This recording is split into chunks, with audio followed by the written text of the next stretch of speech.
Сүүлийн жилүүдэд дэлхийн олон ч улс оронд сургуулийн орчин дах бүлий буюу үе тэнгийн дээрлэхэлт тулгамдж байгаа асуудлын нэг болсон. Судлаачид дээрлэхэлт нь хүүхдийн сэтгэл зүй, суралцах чадвар, цаашлаад насанд хүрсний дараах нийгмийн харилцаанд хүртэл урт хугацааны сөрөг нөлөө үзүүлдэг болохыг тогтоосон. Тухайлбал Нэгдсэн үндэсний байгууллагаас дэлхийн 144 улсын сурагчдыг хамруулан хийсэн судалгаагаар сургуулийн насны 3 хүүхэд тутмын нэг нь үе тэнгийн дээрлэхэлтэд өртөж байсан гэсэн дүн гарчээ. Мөн ЮНИСЕФ-ийн 13-аас 15 насны 160 мянган гаруй хүүхдийг хамруулсан судалгаагаар сургууль дээрээ дээрлэхэлтэд өртөж байсан гэж хариулсан байна.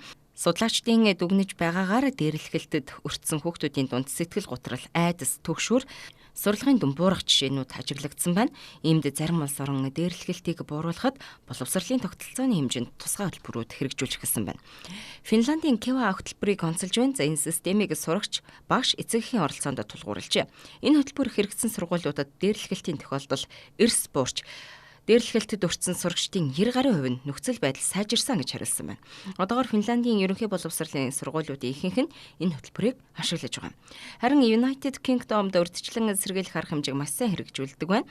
Дээрлэхэлтийн хор хөнөөлийн талаараа тогтмол сургалт явуулдаг University of Oxford-ийн хийсэн судалгаагаар ийм цогц хэмжээ хэрэгжүүлсэн сургуулиудад дээрлэхэлтийн түвшин дунджаар 10 гаруй хувиар буурсан үзүүлэлт гарчээ.